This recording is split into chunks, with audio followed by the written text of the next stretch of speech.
Students of CBSE board class 10th and class 12 कैसे हैं आप सब बच्चों।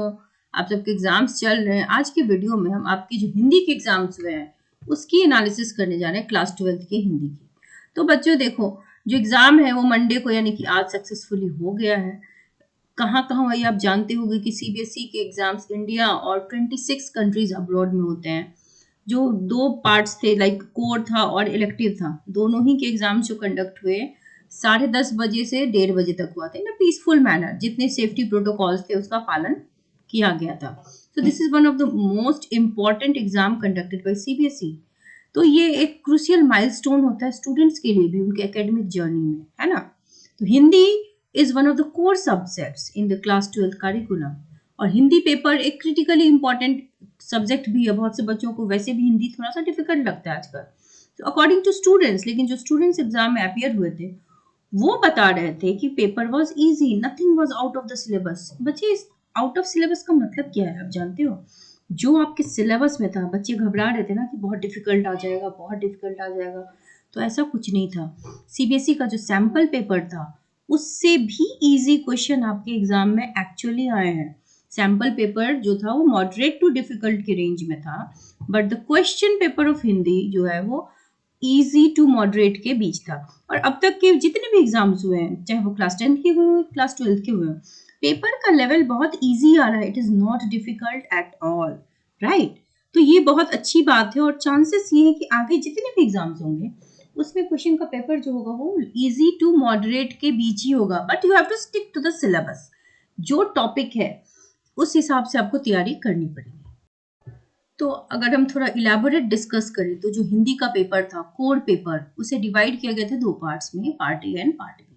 पार्ट ए में जो क्वेश्चंस थे they were related to prose, poetry and grammar. और पार्ट बी एक राइटिंग सेक्शन था जिसमें ऐसे राइटिंग हो गया, लेटर राइटिंग हो गया। तो पार्ट ए जो था उसमें 6 ऑब्जेक्टिव टाइप क्वेश्चंस थे जो based on prescribe text book यानी कि आपके बुक से था, which includes the short answer type questions, long answer, जो कि चैप्टर के नहीं होते वो क्वेश्चंस थे। पार्ट बी जो था वो डिस्क्रिप्टिव टाइप था। So there were total 13 questions. ये बच्चे बता रहे थे कि सब स्ट्रेट एनसीईआरटी से था। तो ये आगे के पेपर के लिए इशारा है कि आप एनसीईआरटी के टेक्स्ट बुक के जो स्ट्रेट क्वेश्चंस हैं उसको देखे बिना ना जाएं। ठीक है, दुनिया भर की पढ़ाई हम कर लेते हैं और बच्चे एनसीईआरटी के क्वेश्चंस देखना भूल जाते हैं। तो एनसीईआरटी के क्वेश्चन देखना मत भूलिए।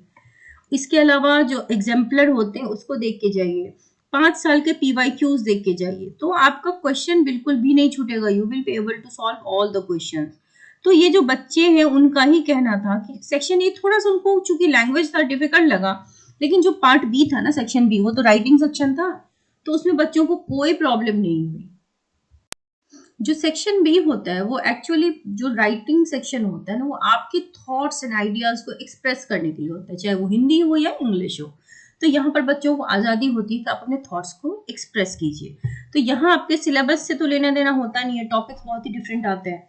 बट जो पार्ट ए था, सेक्शन ए, वहाँ पे आपके सिलेबस से क्वेश्चन था। तो क्लास 12 जो है Hindi paper, that is design to test the students understanding and application of language. आपकी कितनी ग्रास्पिंग पावर है, आपने कितना ग्रास्प किया, आपकी स्ट्रॉन्ग कमांड हिंदी लैंग्वेज पे कितनी है। तो ये देख लो बच्चों, ये आपके लिए बहुत ही अच्छी बात है कि आपको स्ट्रेट अवे एनसीईआरटी से क्वेश्चन आ रहा है। तो जितने सब्जेक्ट्स हैं, चाहे वो मैथ्स के हों, साइंस के हों, फॉर एनी क्लास, क्लास 12 के अगर आप है तो physics, chemistry, biology, commerce, what ever it is, तो आप एनसीईआरटी क्वेश्चन देखना ना भूलिए। क्वेश्चन ईजी ही आएंगे, डिफिकल्ट नहीं आए होंगे, और सारे बच्चे पास होंगे, ये गारंटी है। आप सब एग्जाम टेंशन फ्री होके देने जाओ। कोविड के बाद का पहला बैच है, ऐसे भी थोड़ी लिबरल मार्किंग होनी है, इंटरनल मार्क्स आपको अच्छे मिले ही हैं। देखो बच्चे, मॉडरेशन पॉलिसी भी लगी हुई है, तो सेट अगर आपका डिफिकल्ट आएगा तो आपकी लीनियंट चेकिंग होगी। और अटेम्प्ट के नंबर हैं और स्टेप मार्किंग, दो बड़ी इंपॉर्टेंट बातें हैं कि आप अगर आपको कोई क्वेश्चन पूरा नहीं आ रहा, आपको सर्टेन स्टेप्स आते हैं, तो you have to write that. आप उसको लिख दीजिए, क्योंकि स्टेप मार्किंग होती है। अगर पूरा नहीं आ रहा तो क्या हुआ, जितने भी स्टेप्स आते हैं उसको लिखो। और अगर कोई सवाल नहीं भी आ रहा ना, तो अटेम्प्ट जरूर लीजिए, क्वेश्चन की ही इन्फॉर्मेशन को एटलीस्ट उतार दीजिए। उससे होगा क्या कि अगर कोई बच्चा फेल हो रहा होता है ना, तो वहाँ पर ग्रेस मार्क्स देने में टीचर को सुविधा होती है। और अगर आप पास भी है ना, अगर आपने अटेम्प्ट लिया है, तो as per the rule of CBSE आपको अटेम्प्ट के नंबर मिलेंगे। तो कोई क्वेश्चन आपको छोड़ना नहीं है, घबराने की जरूरत नहीं है। एग्जामिनेशन हॉल में जाओ, क्वेश्चन को 2-3 बार रीड करो, अपने आप क्वेश्चन आपको समझ में आने लगेगा। कई बच्चे ब्लैंक हो जाते हैं, लेकिन 2-3 बार पढ़ने के बाद आपको कॉन्फिडेंस आएगा। ऐसा तो नहीं है कि आपने बिल्कुल भी कुछ नहीं पढ़ा है, यू नो समथिंग ना, तो आप लिख पाओगे।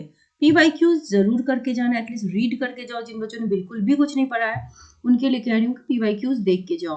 एनसीईआरटी के डायरेक्ट क्वेश्चंस देख के जाओ, वहाँ से क्वेश्चंस आएंगे। So I wish you a very good exam. आप सबका एग्जाम बहुत अच्छा हो। आप मुझे कमेंट सेक्शन में लिख के बताना आपके एग्जाम्स कैसे हुए। And all the very best to all students, and do subscribe the channel.